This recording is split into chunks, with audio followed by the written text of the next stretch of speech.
நான் பார்த்த வரையில ஒரு ஏடிஎம் கார்ட குடுத்துட்டு, அதுக்கு ஹை காஸ்ட் முறையில ஒரு 200ன்னு சொல்லி ப்ளே பண்ணி வைக்கிறத தான் நான் அதிகமா பார்த்துருக்கிறேன். ஆனா, இப்படி ஒரு இடம் இருக்குன்னு நான் கேள்விப்பட்டதே இல்ல. இப்ப தான் நான் போன இடம் ஆர்எம்கேவில இருக்கக்கூடிய, அதுவும் திருநெல்வேலி ஆர்எம்கேவில இருக்கக்கூடிய ஒரு ப்ளே ஸ்டேஷன்ல தான் போயி, குட்டி குட்டி பசங்களெல்லாம் எங்கடா என்டர்டெயின்மென்ட் பண்ண வைக்கலாம் அப்படின்னு பார்க்கலான்னு நெனச்சிருந்தேன். அப்படி போன இடம் தான் நம்ம திருநெல்வேலி வண்ணாரப்பேட்டையில இருக்கக்கூடிய ஆர்எம்கேவி ஷோரூமுக்கு தான் போயிருந்தோம்.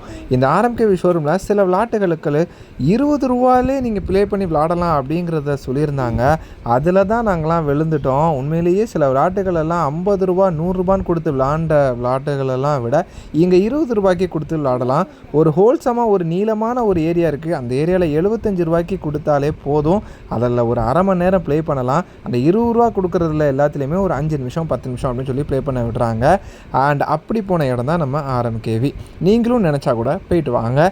அண்ட் முதல்ல போன உடனேயே அமௌண்ட்டை கொடுத்துட்டு, அடுத்தபடியாக உங்களுடைய குழந்தையினுடைய பேரை ரெஜிஸ்டர் பண்ணிவிட்டு, உங்களுடைய மொபைல் நம்பரையும் அதை ரெஜிஸ்டர் பண்ணிவிட்டு, எத்தனை மணிக்கு உள்ளே போனீங்க அப்படிங்கிறதையும் ரெஜிஸ்டர் பண்ண சொல்லுவாங்க. ரெஜிஸ்டர் பண்ணி முடித்த உடனேயே குழந்தைகள் எல்லாருமே என்ஜாய் பண்ண ஆரம்பிச்சிருவாங்க. அப்படி தான் என்னுடைய பையனும் விளையாடவும் ஸ்டார்ட் பண்ணிட்டான். என்னை ஸ்டார்ட் பண்ணுறதுக்கு முன்னக்கட்டி இந்த சாக்ஸ் போடுறதுக்கு ஒரு ₹15 அப்படிங்கிற ஒரு கணக்கில் தான் ஒரு பில் கொடுத்துருந்தாங்க. அண்ட் அது மொத்தமாகவே ₹75 சேர்ந்துருச்சு. அண்ட் 3 காயின் கொடுத்துருந்தாங்க. அந்த ஹோல்சமாக நீளமாக இருக்கக்கூடிய விளையாட்டில் அந்த 1/2 மணி நேரம் விளையாடுறதுக்கு உண்டான இந்த 3 காயின்ஸ் தான். அந்த காயினில் தான் ரொம்ப நேரம் என் பையனும் விளாண்டுக்கிட்டு இருந்தான். அதில் தான் இந்த கார் ஓட்டுறதுலாம் அழகாகவே வீல்ஸ்லாம் முன்னாடி இருக்குது. அதுக்குள்ளே நம்ம காலை வச்சு தள்ளிட்டு போனாலே இந்த வண்டிலாம் ஓடுது. இதெல்லாம் ஒரு 1/2 மணி நேரம் ஒரு பசங்களுக்கு ஒரு என்டர்டெயின்மெண்ட் அண்ட் ஃபோனை மறைச்சிட்டு ப்ளே பண்ண வைக்கணும் அப்படின்னு நினச்சிங்கன்னா, நீங்கள் தைரியமாக ஆர்எம்கேவியில் இருக்கக்கூடிய கிட்ஸ் அப்படிங்கிற ஒரு ஏரியாவுக்கு போனாலே இந்த ப்ளே பண்ணுற இடத்தையும் அவங்க காமிச்சிருவாங்க. இந்த ஏரியாக்குள்ளே ஒரு 10 வயசுக்குள்ளே எல்லாமே விடுறாங்க. அண்டு இந்த ஜம்பிங்கில் தான் அந்த பையன் நல்லா விளாண்டுக்கிட்டு இருந்தான். என்னோடய பையன் குதித்து முடித்த உடனேயே பயந்து அடித்து ஓடி வந்துட்டான். அதை பார்த்த உடனே எங்களுக்கு சிரிப்பாக தான் இருந்துச்சு. அப்படி எங்கள் கூடயே ஒரு பொண்ணும் ஒரு பசங்களும் வந்து விளாண்டுக்கிட்டு இருந்தாங்க. அது இந்த பேஸ்கெட் பால் விளாட்றதெல்லாம் ரொம்ப இன்ட்ரெஸ்டிங்காகவே இருந்துச்சு. அடுத்து என்னுடைய பையனும் அந்த பையனும் இந்த பெட்ஸ் எல்லாம் அடுக்கிறது வைக்கிறது. அடுத்து என்னோடய பையனுக்கு ரொம்ப இன்ட்ரெஸ்டான ஒரு விஷயம் இந்த பிரிக்ஸை அடுக்கிறது தான். இந்த பிரிக்ஸை அடுக்கிறதுல ரொம்ப இன்ட்ரெஸ்ட்டாகவே அதில் விளாடுவான். அது நின்றுட்டு பண்ணால், அதுக்கப்புறம் உட்காந்து பண்ண ஆரம்பிச்சிட்டான். இப்படி போனதுக்கு நேரமே தெரியலை. இங்கே உண்மையிலே விட்டது ஒரு பிரோஜனமாகவே இருந்துச்சு. அந்த நேரத்தில் அவன் மொபைலில் சுத்தமாகவே மறந்துட்டான் அப்படிங்கிறது தான் நிதர்சனமான உண்மை.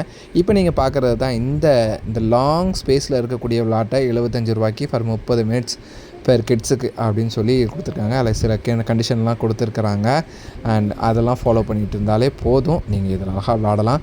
அடுத்து எங்கள் கூடயே வந்த அந்த 2 குழந்தைகள் நிறைய விஷயத்தை விளாண்டுக்கிட்டு இருந்தாங்க. அந்த வீடியோக்கள் எல்லாமே உங்களுடைய பார்வைக்கு கொண்டு வரணும்னு நினச்சிருந்தேன். அதன் அடிப்படையில் எடுக்கப்பட்ட வீடியோக்கள் தான் இது எல்லாமே.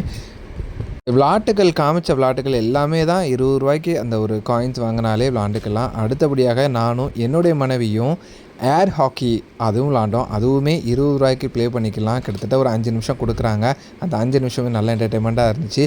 அண்ட் சின்ன பிள்ளைகளுக்கு கால் எட்டாட்டாலும் அதில் பைக்கில் ஏற்றி அந்த ஸ்க்ரீன் ப்ளே பண்ணிவிட்டு அவங்க விளாட முடியாட்டாலும் நம்மளும் பெரியவங்களும் சேர்ந்து அப்படியே அட்ஜஸ்ட் பண்ணி விளாடுற மாதிரி விளாட்டுகளும் விளாண்டுக்கலாம். அது நம்மளுக்கும் ஒரு என்டர்டெயின்மெண்ட்டாக தானே இருக்கும். அப்படி தான் இந்த பையனும் தன்னுடைய தம்பியை வச்சு விளாட்டுக்களை விளாண்டுக்கிட்டு இருந்தான். அதுவுமே என்டர்டெயின்மெண்ட்டாக இருந்துச்சு. நீங்களும் உங்களுடைய குழந்தைகளை கூட்டிகிட்டு ஆர்எம்கேவினுடைய கிட்ஸ் ஸ்பாட்டுக்கு வாங்க. நல்லபடியாக சந்தோஷமாக போங்க. அண்ட் தென் பை ஃப்ரம் நான் அவங்க ஆர்ஜி ஜமால்.